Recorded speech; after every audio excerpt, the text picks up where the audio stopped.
Oke, ya, shalom semuanya.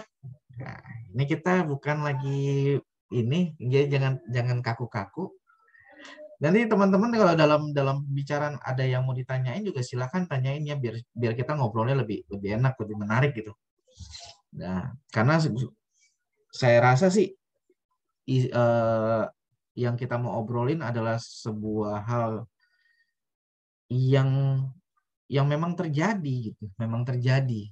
Dan sayangnya masih banyak kita yang menganggap ini sebuah hal tabu, menganggap ini hal yang nggak mungkin itu di film doang atau itu di luar negeri, di Indonesia nggak ada. Siapa bilang? Nah, sebelum masuk ke Bang Jeffrey, saya mau putar satu video dari YouTube dan ini lagi banyak juga di media sosial ya tentang terindikasi kasus kasus LGBT di pelajar SMP.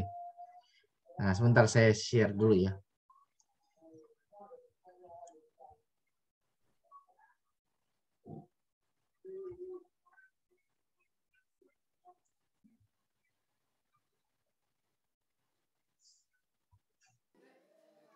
Sepuluh pelajar yang sudah mencoreng dunia pendidikan di Kota Pariaman dipanggil orang tuanya pekan ini. Penelusuran dan pemeriksaan dari grup WhatsApp yang bernama Pantak Group, pelajar ini sudah jauh melanggar aturan dan norma agama.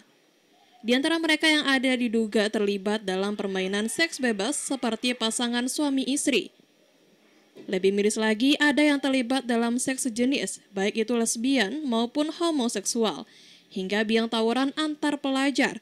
Pihak Satpol PP juga langsung melakukan tes urin karena diduga pelajar ikut mengkonsumsi obat-obat terlarang. Petugas Satpol PP Kota Pariaman mengembangkan kasus ini karena tidak tertutup kemungkinan jaringan ini juga ada hubungannya dengan sekolah lain. Untuk sementara, mereka dikembalikan kepada orang tuanya, mengingat mereka akan memasuki masa ujian. Itu grup-grup yang isinya adalah semua notabene kenakalan remaja. Apa saja isi grupnya itu, salah satunya tadi disebutkan nama grupnya ya.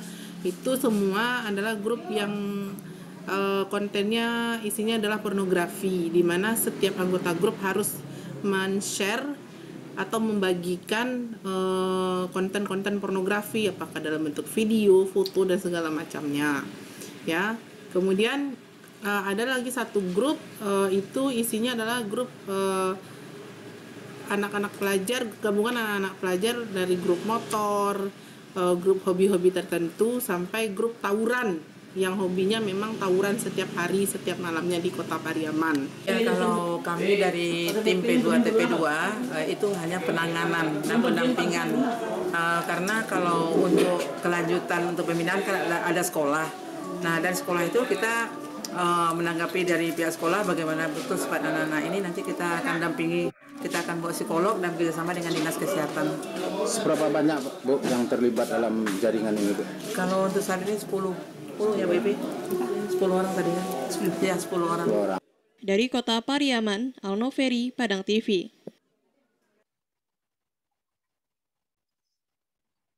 Iya, itu salah satunya. Masih banyak sebenarnya berita-berita yang terkini itu salah satu gambaran bahwa ternyata memang sudah terjadi di Indonesia dan lebih khususnya di kalangan pelajar gitu ya, pelajar SMP lagi.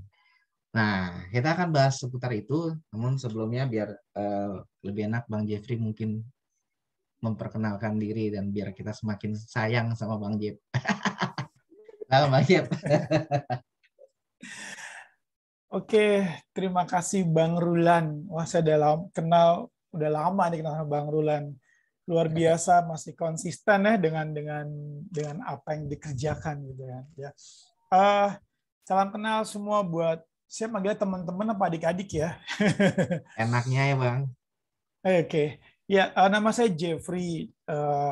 Saya punya Tuhan percayakan saya untuk membangun sebuah layanan namanya Imago Dei Ministry. Jadi memang fokusnya itu kita penjangkauan pada kaum-kaum marginal gitu ya, dan juga pada para pemulung, lansia, dan ada lebih spesifik lagi kita menjangkau kaum-kaum LGBT, dan lebih dalam lagi kita lebih fokus lagi masuk lagi kepada kaum-kaum waria, kaum LGBT waria gitu ya, kaum homoseksual. Jadi Itu yang kami lakukan, dan kita melakukan pendampingan, kita melakukan pemuritan kepada mereka, tidak memaksa mereka untuk keluar dari dunia homoseksual mereka, karena kita paksa pun, diancam pun juga itu nggak akan bisa, karena itu harus dari diri mereka sendiri. Jadi bagaimana kita membawa mereka untuk mengenal Kristus dengan benar, mengenal Tuhan dengan cara yang benar. Karena ketika mereka mengenal Tuhan dengan cara yang benar, maka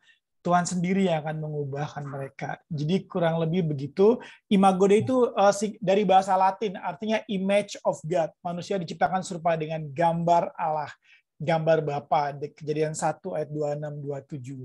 Nah, kurang lebih kayak gitu. Abang Rulan yang ganteng. Imago Dei dari tahun berapa, Bang? Cikal bakalnya itu udah mulai terbentuk itu 2012 ya. Cuman kan memang spiritnya itu dapat waktu tahun 2008. Jadi Bang Rulan juga ngerti ada satu kegerakan dulu kan Mega City gitu, karena spiritnya dari situ. Tapi mulai terbentuk timnya itu 2012, kita mulai bikin komsel khusus untuk waria, kita bikin retreat, kita mulai melakukan penjangkauan terhadap orang-orang LGBT itu 2012 mulai. Oke, 2012 sekarang 2021, udah lama banget. Gitu kan, kalau udah jadi anak tuh udah SD tuh anaknya itu. Iya betul. Nah, mungkin di antara kita masih bingung nih, mungkin juga sebagai tambahan pengetahuan aja sih Bang Jeff. Maksudnya kan kita ada sebutan waria, bencong, itu apa sih bedanya apa Bang Jeff? Nah, kalau jadi gini, dulu itu namanya wadam. Aduh, apalagi wanita tuh? Adam, wanita Adam. Gitu kan. Dulu tuh wadam, zaman dulu tuh dipanggilnya wadam.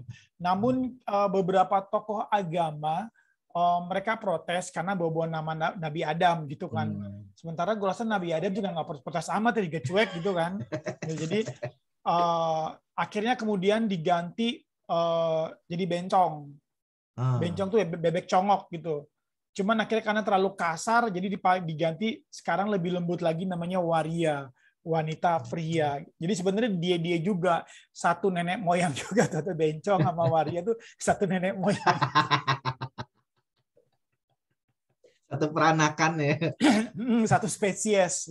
Oh, artinya berarti dari cowok ke penampilan cewek itu ya, Bang? Iya, jadi dia cowok, dia berpenampilan perempuan, dipakai baju perempuan, dipakai ya pokoknya dia mengubah dirinya menjadi perempuan. Itu waria. Tapi kalau dia masih berpakaian laki-laki itu namanya gay. Jadi gitu. Homoseksual itu kan ada lesbian, ada gay, ada waria. Nah, homoseksual itu sesuka sama jenis. Nah, kalau yang perempuan dibilangnya lesbian. Kalau laki-laki dibilangnya gay, suka sama laki-laki. Tapi kalau yang pakai baju perempuan dibilangnya waria. Tapi kalau dia sudah melakukan operasi gitu ya, operasi alat vital, itu dibilangnya transgender. Nah, sekarang mereka ada lebih di kalangan waria sendiri, di kalangan LGBT mereka ada lebih ini lagi bilangnya transpuan. Apalagi tuh? Bencong, waria. Mereka menyebut dirinya transpuan. Sekarang lebih ada bahasa baru lagi, transpuan namanya. Gitu. Ya, karena LGBT sendiri kan L itu lesbi ya, G itu gay, LGBT biseksual ya? Biseksual. Ya, terus T itu transgender ya? Transgender. Nah, kalau sekarang ditambahin Q itu apa itu ya, Bang? Queer itu apa ya? Waria. Oh, waria. Kalau transgender itu kan sebenarnya sudah mengubah dari laki-laki, dia mengubah. Tapi kalau queer itu masih. Nah, tapi sekarang ada lagi tambah LGBTQI, ada I lagi belakangnya. Oh, ada lagi. Gue belum update. Udah banyak banget. Itu namanya intersex. Jadi dia yang saya pahami intersex itu dia dia nggak suka laki, nggak suka perempuan gitu. Kadang dia lebih dia hanya menikmati kalau orang itu dia hanya menikmati sentuhan-sentuhan, terus dia hanya nikmat ketika melihat orang bermesra-mesraan gitu. Jadi dia nggak ada hasrat ke situ. Itu yang saya pahami, tapi saya nggak terlalu dalam tentang itu. Saya lebih banyak tentang gay dan waria. Berarti memang sudah sangat cepat banget perkembangannya, Bang. Ada lagi istilahnya namanya bes. Apalagi itu ya. Itu bes itu waria. Jadi mereka bilang, oh ini bes itu waria. Gitu. Kadang-kadang kalau misalnya kaum gay, mereka bilang tuh hamster. Oh hamster atau handbody. Nah itu lagi. Oh my God. Itu gay. Nah kalau ada lagi yang lesbian dibilangnya boti. Nah, ada lagi istilahnya. Itu udah istilah udah berkembang, udah banyak banget istilah-istilahnya gitu. Terus kalau boti kalau di zaman dulu ini ya obat ya, lagi ngobat. Nah boti. itu dia. Sekarang udah beda lagi kalau lesbian. Terus kemudian kalau laki-laki tuh ada lagi, kalau gay itu bottom up gitu. Kalau bottom up itu laki-lakinya up, kalau perempuannya bottom. Jadi istilahnya udah banyak, udah mulai berkembang. Dan harus update kayaknya emang. Bener. Dan ini aja banyak yang hal baru juga kalau saya pribadi dari Bang Jeffrey jelasin. Oh iya. Oke. Kita coba bahas tentang lebih spesifik nih, Bang. Karena tadi kan ya secara tambahan ilmu kita udah dijelasin sama Kak Jeffrey kan tentang LGBT itu apa, terus waria itu apa segala macam. Jadi kita sudah bisa membedakan istilah-istilah tersebut gitu. Nah, dalam pengalaman karena kita pengen obrolan kita nih berdasarkan pengalaman gitu Bang. Jadi lebih asik kan. Nah, berdasarkan pengalaman Bang Jeffrey selama bangun rintis pelayanan ini, terus pastinya kan ketemu kan Bang dengan orang-orang itu gitu. Nah, pertanyaan gini Bang, maksudnya itu real terjadi nggak sih? Ada nggak sih Bang gitu? Iya, real terjadi. Ada. Bahkan gini, di kalangan pelajar pun ada. Dan mereka menjadi pelacur pria ya, gitu. Jadi mereka menjual diri mereka untuk kaum gay, kaum homoseksual. Itu dibilangnya kucing. Kucing. Nah, itu istilahnya gitu, dia kucing. Jadi dia banyak kaum kan mereka banyak kan suka sama berondong ya. Berondong itu kan usia remaja sampai sekitar 20, 21, 22, mungkin sampai 25 itu masih kategori berondong gitu ya. Gitu. Nah, itu ada jadi gini. Ada gay yang mereka memang pure mereka suka sama laki-laki gitu ya. Ada juga memang dia suka sama laki-laki dan suka sama perempuan. Itu namanya bisex kan. Gitu. Nah, ada juga yang dia jadi gay hanya untuk menjual diri. Hanya untuk jual dirinya dia. Dapat duit, ya dia melayani laki-laki, dia dapat uang dari situ. Ada juga yang mungkin dia jadi peliharaannya kaum homoseks gitu ya. Biasanya om senang, om gay atau gitu, mereka punya berondong, mereka piara gitu kan. Jadi kucing anggoranya mereka kayak gitu. Jadi kucing piaraan gitu. Ada juga yang gitu. Jadi udah berbagai macam cara gitu. Kalau dulu mereka jual dirinya itu kalau dulu itu terang-terangan. Bukan terang-terangan sih, ada satu tempat khusus untuk jual diri. Kalau sekarang sudah bisa online, bahkan sudah ada situs-situs khusus gay, itu sudah ada. Bahkan di Facebook ada grup-grup khusus gay pelajar, itu udah ada. Makanya kenapa banyak pelajar-pelajar yang bisa gay bisa merambah ke dunia pelajar ya karena udah banyak, semua udah bisa diakses dengan di situsnya gitu loh, udah banyak. Iya ya. Kalau di Facebook itu ada grup khusus gay pelajar, tapi mungkin sekarang udah nggak tahu udah dihapus apa enggak ya. Terus ada juga situs-situsnya online, chat online khusus gay. Oh itu banyak banget.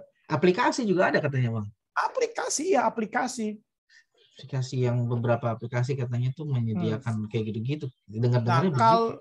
Nah, kalau dulu itu rumah bordir, panti pijat, tapi menyediakan khusus gay. Terus kemudian ada sauna-sauna yang menyediakan khusus kayak gitu, untuk sauna-sauna yang menyediakan untuk laki-laki, untuk kalau ada kaum homoseksual punya uang, dia datang ke sauna dan disediakan juga pelacur prianya. Terus kalau misalnya ada yang suka ke diskotik, ada juga disediakan itu dulu. Tapi perkembangan sekarang orang lebih banyak online kan, lebih canggih lagi. Saya rasa rumah-rumah bordil mungkin sudah mulai ditinggalkan, tapi lebih kepada online karena kayak misalnya mereka sistem chat segala macam, kumpul, pesta gitu, yang mau join mereka bisa bayar sekian kayak gitu. Tapi Itu sudah dengan perkembangan teknologi, dengan media sosial sekarang kayak gini, bener kayak maksudnya Bang Jeffrey setuju nggak? Maksudnya kayaknya mereka lebih berani ya, lebih terbuka sekarang ya Bang Jeffrey untuk menampilkan gua lesbi loh, gua gay loh gitu. Bener nggak sih? Ya. Sebenarnya itu sudah dari dulu. Sudah dari dulu ada banyak gay yang mereka berani memproklamirkan diri mereka bahwa I am a gay gitu. I'm so happy, I'm so proud because I'm a gay gitu. Gue bangga, gue bahagia kok gue jadi gay gitu. Itu dari dulu sudah ada gitu. Cuman karena kan dulu kan media sosial nggak terlalu banyak seperti sekarang, tidak terekspos. Nah sekarang sudah terekspos gitu. Justru ini memperlancar mereka untuk memproklamirkan diri mereka bahwa I'm a gay gitu. Bahkan di YouTube itu ada tuh di YouTube sepasang kekasih laki sama laki gitu kan. Mereka cerita tentang diri mereka bagaimana di YouTube, dan itu followernya sampai ribuan. Itu ada di YouTube udah terang-terangan gitu. Iya betul banget. Makanya itu jadi sebetulnya intinya dari dulu sebetulnya udah memang mereka sudah terbuka ya, tapi dengan zaman sekarang dengan didukung kemajuan teknologi ya semakin tersebarnya semakin meluas ya. Iya. Gitu. Bener-bener di YouTube, di TikTok juga kan, TikTok juga banyak juga tuh sekarang. Iya. Dan banyak apa? Nah ini yang mau ditanyain sih Bang. Maksudnya kalau pertanyaannya LGBT itu menular apa enggak kan kayaknya kalau gue pribadi sih nggak terlalu suka dengan pertanyaan menular gitu ya, kayak penyakit kan. Tapi kalau gue pengennya bertanyanya apakah dengan mereka mengakses video-video itu YouTube atau TikTok yang lain sebagainya itu akan ada pengaruh nggak sih Bang? Maksudnya mereka bisa terpengaruh nggak dari situ gitu? Kemungkinannya. Kemungkinan bisa terpengaruh lewat media gitu kan, kalau apalagi kalau dia punya bakat, dia ketika dia tumbuh remaja dia udah punya rasa suka terhadap sesama jenis gitu kan, karena anak-anak remaja itu kan mereka selalu pengen tahu, selalu penasaran pengen tahu gitu kan. Nah itu bisa aja mereka terpengaruh gitu, tapi memang pergaulan LGBT itu memang tidak bisa dibuktikan secara sains bahwa itu menular, gitu ya. Tidak bisa dibuktikan. Tapi itu realitas bahwa kalau bergaul dengan sesama LGBT, misalnya laki-laki dengan gay gitu, itu akan terinfluence karena kan di Firman Tuhan juga bilang kan pergaulan apa tuh? Pergaulan yang merusak kebiasaan yang baik. Nah itu ada di situ, itu bisa gitu ya. Jadi, nah yang parahnya gini. Misalnya gini, seorang gay atau seorang LGBT, misalnya seorang gay, dia usia, misalnya dia kelas 3 SMP, dia gay. Sama dengan laki-laki normal yang kelas 3 SMP. Gitu ya. Misalnya si A ini gay, dia kelas 3 SMP. Nah, si B ini laki-laki normal, dia kelas 3 SMP. Tapi si A yang gay ini, yang LGBT ini, dia lebih cerdik, dia lebih lihai daripada si B yang laki-laki normal ini. Mereka lebih cerdik, mereka lebih lihai, dan dia mampu bagaimana dia bisa mempengaruhi teman-temannya untuk temannya bisa masuk ke kalangannya mereka. Oh itu mereka sangat mampu sekali, dia lebih lihai. Walaupun mereka usianya sama, tapi kalangan LGBT ini mereka lebih lihai. Gitu. Mereka lebih ulet bergerak. Yang tadi bahasanya mempengaruhi itu ya Bang ya? Membawa pengaruh tadi ya? Iya. Itu menarik lebih mudah. Lah ya, menarik orang. Menarik. Gitu. Lebih mudah. Bahkan dia bisa tuh mempengaruhi, karena gini, kalau dia sudah seorang gay yang usia remaja, usia SMP kelas 3, kalau dia sudah bertemu dengan komunitasnya dia, sudah. itu udah sulit untuk dia keluar dari dunia seperti itu. Dan dia akan terjerumus sampai ke dalam di dunia komunitas mereka. Komunitas LGBT itu identik dengan yang namanya prostitusi. Pasti. Komunitas LGBT identik dengan yang namanya narkoba. Identik dengan yang namanya pesta pora. Identik dengan kemewahan. Wah, mereka senang hidup mewah dan segala macam. Itu identik dengan seperti itu. Jadi kalau dia sudah terjerumus, sudah mengenal ketemu dengan komunitasnya dia, wah itu sudah bahaya. Dia akan sulit keluar dari komunitasnya dia, tapi dia akan bawa teman-temannya yang di luar, yang mungkin ada bakat-bakat, itu dia akan bawa. Bahkan laki-laki normal pun dia bisa bawa, dia bisa iming-iming dengan uang, dengan materi untuk dia jual kepada om-om, atau mungkin dia bisa jual teman-teman perempuannya dia. Itu bisa dia lakukan. Banget. Yes, please. Mau ngomong apa bingung lagi gue. Hey, karena sebetulnya ini hal yang sangat menarik dan perlu dibahas benar-benar dalam banget nih, supaya kita dapat akarnya juga kan gitu. Nah, untuk kita coba senggol-senggol dikit lah Bang. Maksudnya tadi kan Bang Jeffrey bilang kalau ada bakat-bakat dia ke sana gitu, berarti kan ada ciri-ciri tertentu berarti kan Bang, ya kan? Nah, sedangkan kan kita tahu bahwa Tuhan nyiptain manusia cuma 2 jenis kelamin, benar nggak sih? Laki-laki dan perempuan gitu. Nah, menurut best ininya dari berdasarkan pengalaman pelayanan Bang Jeffrey nih di dunia itu,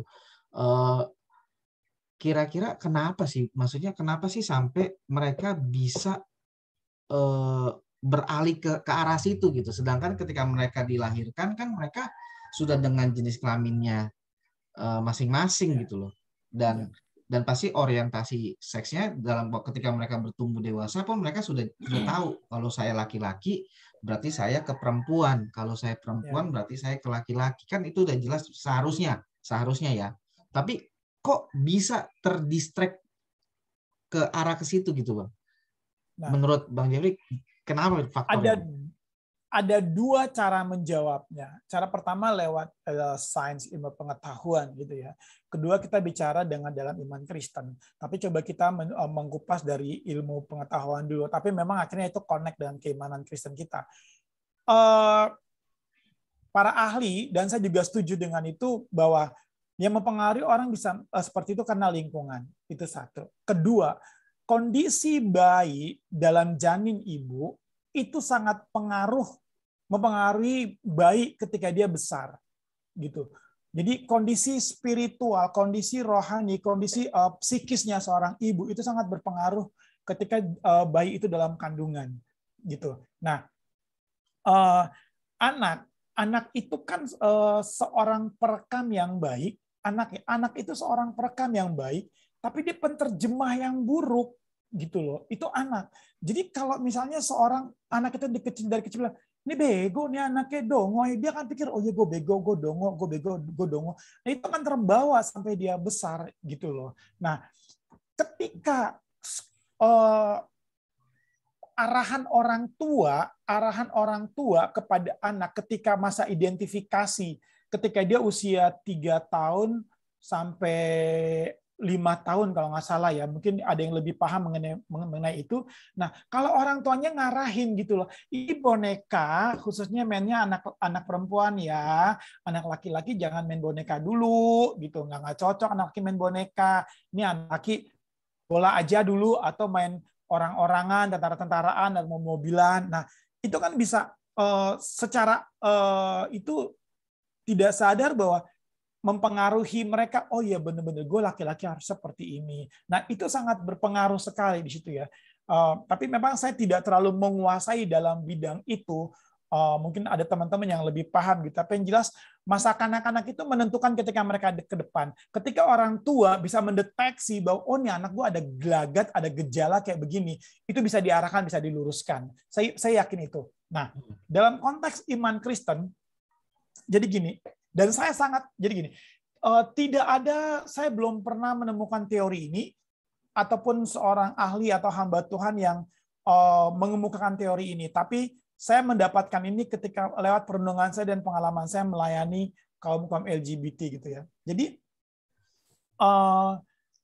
LGBT homoseksual itu roh, gitu ya. Itu pekerjaan iblis, gitu. Kenapa? Jadi gini, ketika Adam dan Hawa, Tuhan menciptakan Adam, Tuhan begitu dekat dengan Adam, seperti bapa dengan anaknya. Saking akrabnya Tuhan kasih otoritas kepada Adam. Saking saya kayak Bang Rulan punya anak, Bang Rulan kan pasti kasih kuasa dong. Ini loh, ini harta gue ya buat anak gue. Ini papa beli mobil, ya suatu saat pasti beli mobil gitu kan, amin gitu kan. Bang Rulan beli mobil gitu kan, terus mobil ini buat anak gue, karena diturunkan gitu loh. Karena saking sayangnya, nggak mungkin Bang Rulan punya mobil dikasih ke tetangganya gitu kan. Tapi kan dikasih ke anak saking sayangnya gitu. Nah, Bapak tuh saking sayangnya sama Adam tuh dikasih otoritas gitu loh. Berkuasa atas bumi dan segala isinya. Kasih nama hewan-hewan, kasih segala macam, kasih otoritas. Tapi karena dosa akhirnya mereka terpisah. Adam dan Hawa terpisah. Ada sesuatu yang dalam diri Adam itu ada sesuatu yang hilang. Karena biasa kemana-mana bersama dengan Bapa. Ada satu figur yang hilang dalam diri Adam. Gitu ya. Nah, kita kan anak cucu Adam. Gitu kan. Itu diwariskan. Sehingga dalam diri kita, kalau kita belum benar dalam Kristus, kadang-kadang kita merasa kosong, merasa hampa dalam diri kita. Makanya anak-anak remaja kan, anak-anak muda, mereka pasti melihat figur kan. Benar nggak sih? Mereka lihat figur siapa di depan mereka. Mereka mengidolakan seseorang. Sebenarnya figur itu adalah figur Bapa yang dulu hilang dari dalam diri Adam, yang dicabut dari Adam gitu. Nah, iblis memanipulasi itu seolah-olah bahwa figur yang dibutuhkan adalah laki-laki. Seolah figur yang dibutuhkan adalah perempuan. Sehingga makanya jadilah homoseksual. Karena figur itu dimanipulasi oleh iblis dalam diri anak-anak itu sendiri gitu ya, dalam diri manusia itu sendiri. Nah, bayangkan kita berteman nih sama Bang Rulan, udah lama kita berteman gitu kan, kemana-mana berdua. Lagi dulu kita sama-sama di TCI gitu kan, berdua. Terus tiba-tiba kita terpisah. Tentunya ada rasa kangen. Ih, Bang Jeb kemana aja? Terus Rulan kemana aja ya gitu. Biasa kita nongkrong bareng, ada rasa kangen kan. Nah, itu juga dengan Adam, ada rasa kehilangan dengan Bapa. Nah, figur kekosongan itu dimanipulasi oleh iblis sehingga seolah itu adalah figur laki-laki. Sebenarnya bukan figur Bapa. Oleh karena itu, karena begitu besar kasih Allah akan dunia ini, dia mengaruniakan anak yang tunggal dia kirim Tuhan Yesus itu. Tuhan Yesus itu dikirim bukan cuma ke dunia, tapi ketika orang itu membuka hati mau terima Yesus, dia kirim Yesus itu sampai ke hati manusia. Sampai kedalaman hati kita untuk menggantikan figur yang kosong itu. Sehingga para homoseksual ketika figur itu hilang digantikan oleh Yesus. Yesus yang menggantikan figurnya dia. Nah, anak-anak remaja yang mulai ada rasa ketertarikan sama laki-laki, rasa ketertarikan sama jenis, buka hatimu, biarkan Yesus masuk dalam diri. Bangun hubungan sama Kristus untuk membangun itu. Jadi Yesus yang hadir menggantikan figur kekosongan itu. Tapi memang ketika anak remaja ini seorang LGBT, kalau dia sudah menyentuh laki-laki, udah menyentuh yang namanya seks, dia akan terjerumus ke dalamnya. Dan hanya dalam Kristus ketika dia buka hati buat Yesus secara keseluruhan, Yesus bisa mengubah itu. Tapi ingat, ketika dia menerima Yesus dan mengizinkan Yesus bergerak dan mengubah, mengganti figur yang hilang itu dalam dirinya dia, tetap bahwa selera itu akan tetap ada. Yang namanya saya suka pisang goreng, sampai saya dibawa mati pun saya akan tetap hobi dengan pisang goreng. Dikasih martabak, saya akan makan martabak. Tapi tetap kemana saya melangkah, saya akan suka pisang goreng. Nah, selera terhadap sesama jenis itu kan tetap ada dalam diri mereka. Tapi persoalannya bagaimana mereka memanage rasa suka, rasa homoseksual itu dalam diri mereka. Itulah namanya kenapa Kristus harus hadir dalam diri mereka, yang dibilang tubuhmu adalah bait Allah, sehingga Roh Kudus yang menekan keinginan homoseksualnya itu keluar, menekan, sehingga keinginan itu tidak ada lagi. Memang sakit, menderita, lo menahan nafsu lo suka sama laki-laki, lo suka sama jenis, ketika lo lihat teman sebangku lo ganteng banget, lo pengen jamah dia, gitu. Tapi lo tertekan, nggak bisa, sakit memang sakit. Tapi ingat, Yesus lebih dulu lebih sakit dibandingkan penyakit yang lo rasakan. Itulah namanya pikul salib, itu salibmu. Ketika kau ada rasa suka dengan sesama jenis, kau manage itu, kau matikan, kau berjuang sepanjang hidup, kau akan berjuang dengan itu namanya pikul salib. Kau menanggung penderitaan demi Kristus, gitu loh. Nah, itu salib. Jadi, saran saya buat teman-teman yang ada di ruangan ini, kalau lu memang ada rasa suka terhadap sesama jenis, tiba-tiba ada timbul rasa itu, berjuanglah, jangan sekali-sekali kau menyentuh dunia itu. Even lewat WhatsApp, lewat medsos gitu. Jangan sekali-sekali lu berurusan dengan itu. Sekali lu berurusan, terus terjerumus ke dalamnya. Bahaya. Betul. Dan ini nggak cuma bicara tentang gay kan, Bang. Ini juga lesbi pun sama sebetulnya kan, Bang? Lesbi pun sama dengan seperti itu. Sama, lesbian juga sama. Gay, lesbian, saya rasa ini semua untuk semua ya. Buat orang-orang yang akhirnya terikat dengan seks pun, mau heteroseks, mau gay, ini kuncinya gitu. Kuncinya bagaimana Yesus hidup dalam dia. Makanya yang kami lakukan di Imago Dei itu kan ketika kita menjangkau kaum LGBT, kami tidak mengotot untuk awal-awal, saya ngotot untuk dia berubah, bertobat. Ternyata pertobatan itu tidak bisa dipaksa. Kan itu urusan Roh Kudus, kan Roh Kudus yang menginsafkan dunia. Akhirnya kita mereka untuk mengenal Kristus dengan benar. Nah, ini peranan keluarga, peranan orang tua, bagaimana mereka membawa anak mereka untuk mengenal Kristus dengan benar. Peranan kita, sebenarnya peranan para guru, peranan orang-orang dewasa di sekeliling para remaja untuk membawa mereka mengenal Kristus dengan benar. Karena kebenaran itu akan mengubah mereka. Berarti poinnya yang gue bisa ambil dari sharing Bang Jeffrey tadi, intinya bahwa setiap kita punya kekosongan, ada satu ruang kosong dalam diri dan hati kita ya, Bang.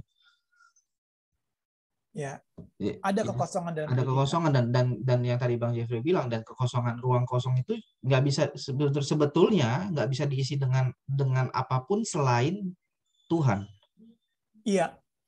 Gitu kira-kira, Bang. Karena figur ruang kosong itu yang tadi Bang Jeffrey bilang itu sebetulnya ruang kekosongan tentang figur Bapa, yang dimana waktu Adam dan Hawa jatuh dalam dosa, figur itu hilang karena kan mereka diusir keluar dari Taman Eden, terpisah dari Bapa gitu. Yang tadinya bersama-sama, mereka sudah nggak bersama-sama lagi gitu. Dan ini dimanipulasi terus sama iblis untuk ngebuat manusia semakin jatuh dalam dosa, gitu kira-kira ya, Bang?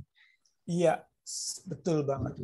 Oke. Nah, sebelum kita lanjut, mungkin teman-teman kalau seperti yang tadi saya chat juga di grup di Zoom, kalau seandainya ada yang mau tanya silakan ya, mau tinggal di unmute atau mau langsung chat di ini juga nggak apa-apa. Atau Kak Indah mungkin ada yang mau tanya, Kak Indah? Ya, Bang Jeff, kalau misalnya aku mau tanya, kalau misalnya kita menemukan anak remaja atau bahkan anak di bawah umur, di bawah usia remaja ya, maksudnya dia sudah merasakan hal-hal seperti yang tadi Bang Jeff bilang itu, nah kita menanganinya bagaimana, Bang? Ya, kalau untuk anak-anak remaja, memang kan mereka jiwa-jiwa berontak ya, kita kerasin juga agak sulit gitu kan ya, tapi memang sebisa mungkin tetap bahwa kita memberikan kasih sayang buat mereka, perhatian dan kasih sayang. Misalnya gini, seorang anak laki-laki dia bisa jadi gay. Seorang anak laki-laki ketika dia kurang kasih sayang seorang ayah, dia kurang belayan sentuhan dan perhatian seorang ayah, dia akan cari itu di luar. Dia akan butuh itu. gitu. Nah, bagaimana akhirnya kita memberikan mereka kasih sayang. Anak-anak itu akhirnya memang keluarga itu penting banget.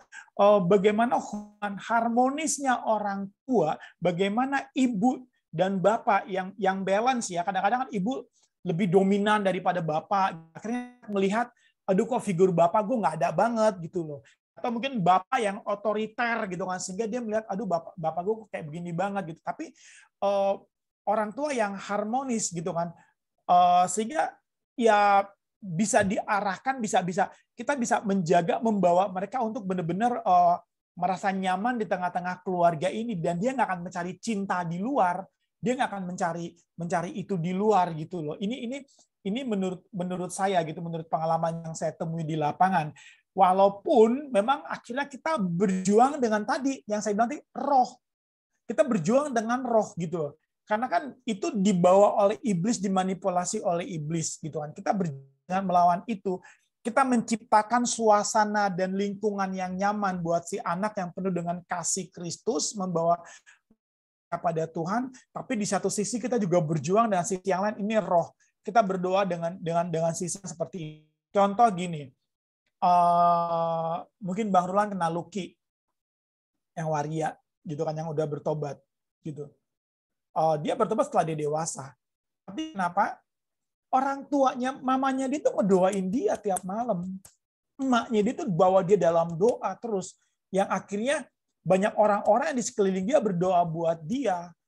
Nah, doa-doa itu yang akhirnya membuka jalan sampai orang si Lucky itu bisa ketemu dengan kita, terus akhirnya dia diubahkan gitu loh. Jadi kita harus menggunakan berbagai macam area gitu ya, lewat doa kita dengan kasih sayang dan cinta yang benar-benar supaya mereka rasakan, dan mereka nggak cari itu di luar.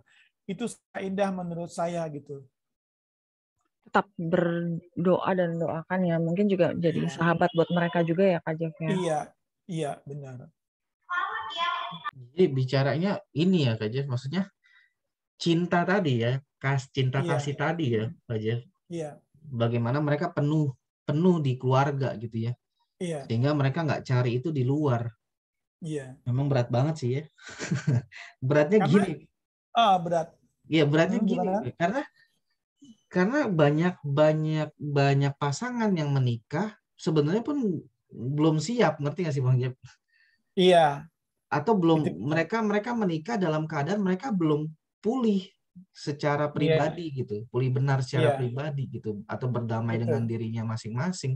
Sehingga ketika mereka punya anak, ya kejadiannya ya seperti yang pada umumnya, keluarga pada umumnya ya kan, nggak memberikan teladan dan cinta kasih yang semestinya terhadap anak gitu. Nah, ini masalah sebenarnya. Memang kalau bicara kayak gini, memang semua stakeholder, kita bicara tentang Kristen ya, maksudnya bicara Kristen, bicara gereja, ya guru yang beragama Kristen, keluarga, kakak-kakak yang di gereja, orang-orang yang berpelayanan di rohani. Ini kalau saya pribadi memang harus sinergi ya Bang Jeff. Iya, harus. Iya nggak sih? Harus bersinergi. Benar banget. Memang perlu kerjasama antara pemimpin rohani, guru, dan juga keluarga orang tua untuk menangani ini. Gitu. Maksudnya kita udah nggak bisa lagi bilang, itu tugas lu, bukan tugas gua. Nggak bisa lagi kayak begitu kan sebetulnya ya. Lagi.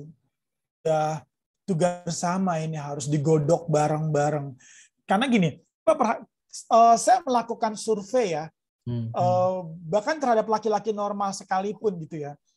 Ketika saya pelayanan, biasanya kan kalau habis pelayanan saya sharing gitu kan, terus ada kayak semacam altar call gitu. Setiap anak maju ke depan, ketika saya peluk dia langsung memendamkan kepalanya dalam pelukan saya. Mau laki-laki normal ataupun yang tidak normal. Bahkan mereka senang namanya sentuhan dan belayan. Itu. Dan ketika didoakan, kita peluk, makin nambah parah lagi. Misalnya dia lagi diri nih, terus saya cuma doa doang tepang tangan. Dia lagi, tapi akhirnya pas langsung dipeluk, langsung termewek-mewek gitu kan. Artinya apa? mereka itu butuh yang namanya belayan dan sentuhan.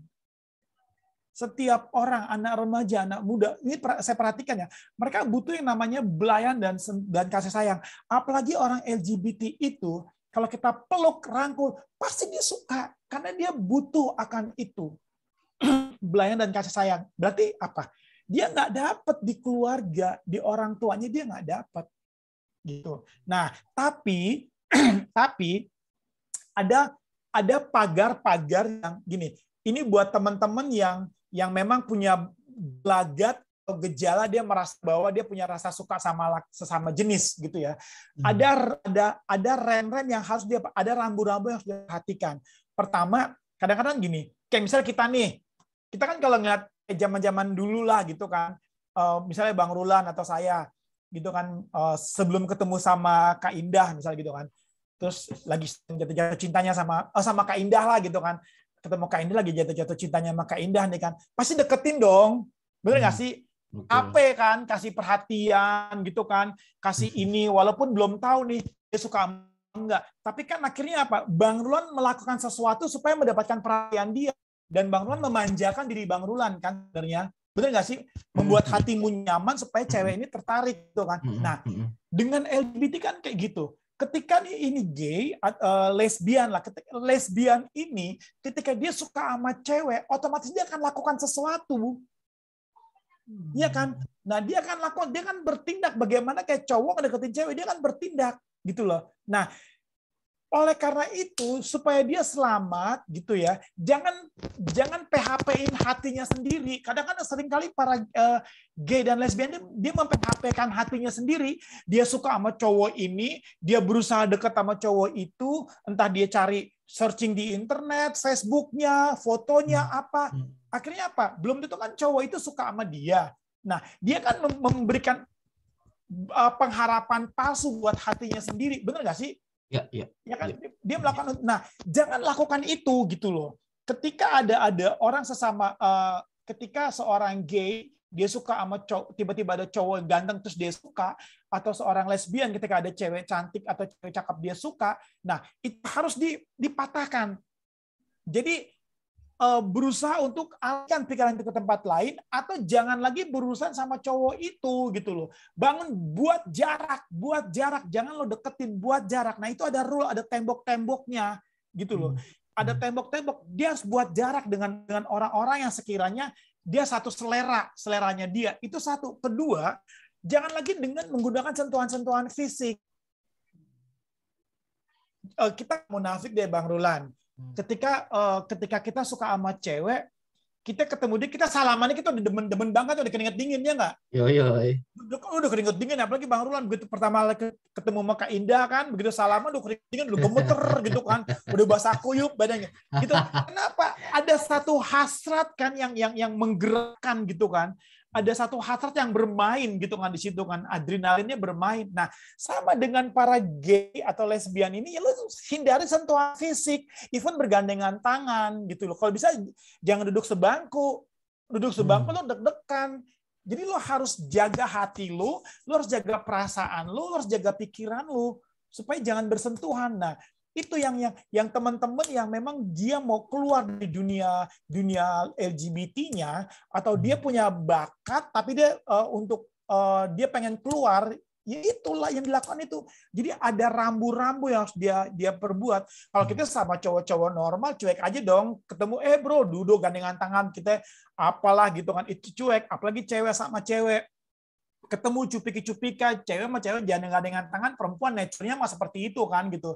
Tapi kalau dia punya bakat ke arah situ, lebih baik jangan berikan pengharapan palsu buat hatimu, karena kau akan menderita ketika akhirnya kau tahu bahwa orang itu tidak suka sama kau, karena kau tahu orang itu tidak tertarik sama kau akan cari yang lain lagi, akan memburu yang lain lagi terus. Nah, akhirnya kan itu akan terus terpola, akhirnya lo akan terjerumus di situ. Tapi ketika lo menghancurkan perasaan itu, mengalihkannya, membuat tembok yang besar, setiap kali ada rasa itu lo buat tembok yang besar, itu kan akan terpola juga lama-lama. Terpola dan akan terbiasa dengan itu gitu. Iya, betul. Wow. Mantap. Mungkin Gimana? Ada yang mau nanya lagi nggak sebelum kita nggak akan bahas hari ini full semua dari awal sampai dari awal sampai akhir. Kita bakalan step by step kita akan bahas pelan-pelan. Nanti habis ini saya akan jadwalkan kembali karena Bang Jeffrey ini sibuk banget orangnya, sibuk banget. Jadi untuk dapetin waktunya ini, aduh, mesti doa puasa dulu nih. Tahun sebelumnya masuk waiting list. Makanya nanti saya akan coba minta waktunya lagi Bang Jeffrey buat kita bahas lagi lebih dalam lagi dan step by step-nya. Sehingga kita benar-benar, karena gini, saya nggak tahu juga ya kenapa saya digerakkan untuk kita diskusikan soal ini, tapi saya percaya ini sebuah hal yang memang mendesak, dan kita, ya kalau bukan kita siapa lagi yang mau peduli dengan keadaan sekarang ini gitu. Dan kalau kita melihat berita-berita, bahkan buat kejadian ini sudah semakin dekat, bahkan orang-orang terdekat kita itu sudah ngalamin LGBT ini gitu. Nah, ini yang membuat mungkin di antara kita, waduh, ini gimana ya cara nanganinnya, gimana ya respon kita seharusnya. Nah, untuk pertanyaan terakhir untuk pertemuan kita yang pertama ini nih Bang Jeff. Pertanyaan terakhir sebelum kita tutup. Gimana sih Bang Jeff? Maksudnya mungkin ada saran dari Bang Jeffrey buat kita nih yang mungkin ada keluarga, ada temen, ada saudara yang mungkin di circle terdekat kita yang ternyata mereka LGBT nih gitu, entah dia lesbi, entah dia gay, entah mungkin dia bisex dan lain sebagainya gitu. Mungkin kalau dalam kalangan pelajar paling cuma 2 ini ya, 3 paling kalangan pelajar, lesbi, homo, gay dan bisex mungkin ya Bang Jeff. Mungkin transgender kan belum lah untuk pelajar ya kayaknya. Saya sih belum dapat info ada usia pelajar udah transgender, belum gitu. Ya semoga jangan maksudnya. Nah, gimana nih Bang Jeff untuk kita nih respon kita terhadap orang-orang yang di circle terdekat kita yang ternyata mereka kaum LGBT gitu, dan kita harus gimana, kita harus ngapain, bagaimana tindakan kita, bagaimana sikap kita, sedangkan kan kita selalu diperdengarkan dengan kalimat benci dosanya tapi jangan orangnya. Nah, ini gimana kita bisa bedain nih Bang Jeff? Nah, sebagai penutup mungkin Bang Jeff bisa jelasin Bang Jeff. Ya, pertama jangan dihakimi lah. Lo salah, lo bertentangan dengan Tuhan. Iya, memang benar. Tapi kalau kita hakimi dia akan menjauh dari kita. Karena biasanya para gay, para lesbian, dia akan menutup diri keluarga. Gitu kan. Tapi kalau seandainya memang mereka terbuka, terima mereka apa adanya. Tapi mereka harus tahu bahwa kita tidak setuju keputusannya dia. Gitu.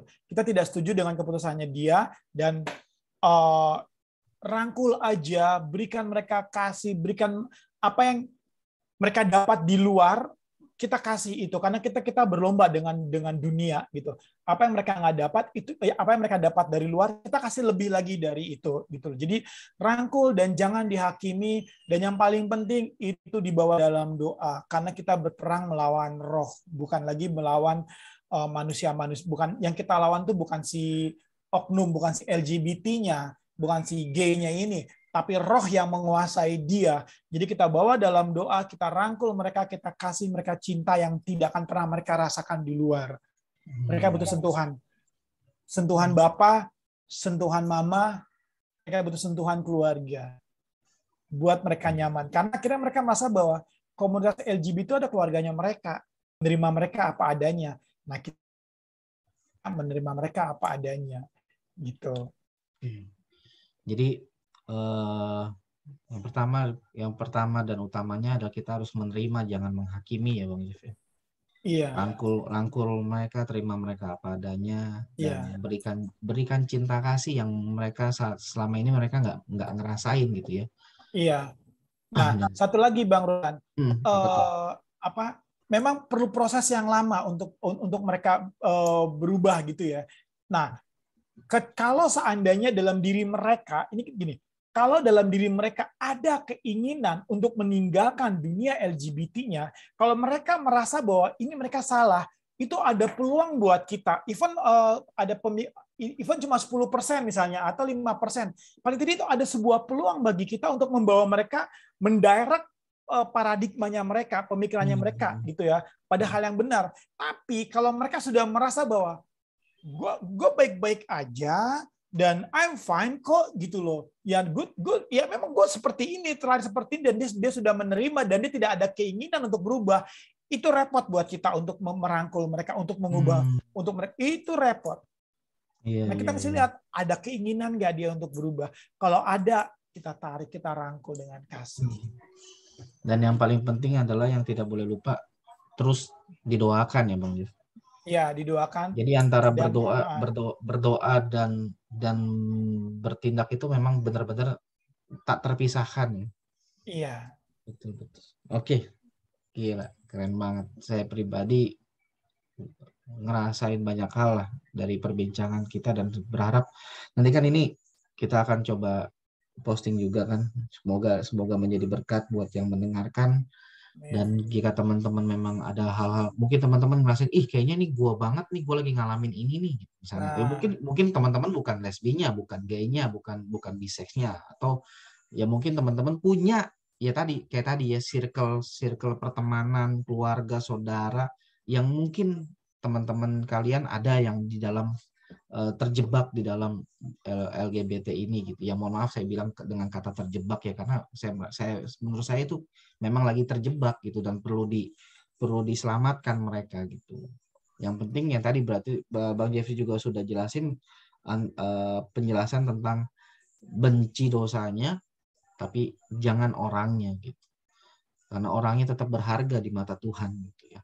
Jiwanya berharga gitu. Itu yang bisa kita obrolin untuk hari ini, bahwa sekali lagi ya teman-teman, bahwa LGBT di kalangan pelajar, remaja, pemuda itu nyata sekali, dan kita harus sudah aware dengan keadaan ini dan apa yang bisa kita lakukan buat sekeliling kita. Karena saya percaya ketika kita mengaku kita mengasihi Tuhan, kita mencintai Tuhan, berarti kita pun harus siap untuk menjadi alatnya Tuhan dimanapun kita berada. Saya rasa sih seperti itu ya. Oke, kita akan ketemu lagi di lain kesempatan. Nanti kita akan informasiin lagi teman-teman untuk lanjutan pembicaraan kita ini. Dan saya percaya nanti di pertemuan selanjutnya kita akan lebih deep lagi, lebih dalam lagi. Dan kita lihat bagaimana ke depannya pembicaraan kita dan apakah nanti berdampak yang seperti apa ya. Kita sih harapannya kita berdua berdampak yang baik ya teman-teman, supaya karena dari yang kita bicarakan sekarang pun tadi ada banyak pengetahuan yang kita terima gitu, yang kita dapetin dari sharingnya Bang Jeffrey. Bahkan bukan hanya soal ilmu, tapi soal kebenaran firman Tuhan pun tadi Bang Jeffrey juga sudah jelasin juga dengan kebenaran firman-Nya. Gitu ya, teman-teman tetap semangat, jangan lengah, jangan letih. Kalau teman-teman lagi berjuang saat ini untuk keluar, teman-teman nggak sendiri, atau ada keluarga teman-teman saat ini yang lagi terjebak dengan LGBT, jangan pernah menyerah. Mari terus doakan terus, dan kita sama-sama teman-teman, kita berjuang sama-sama. Oke, itu saja untuk hari ini, dan biar pertemuan kita ditutup dengan doa oleh Bang Jeffrey.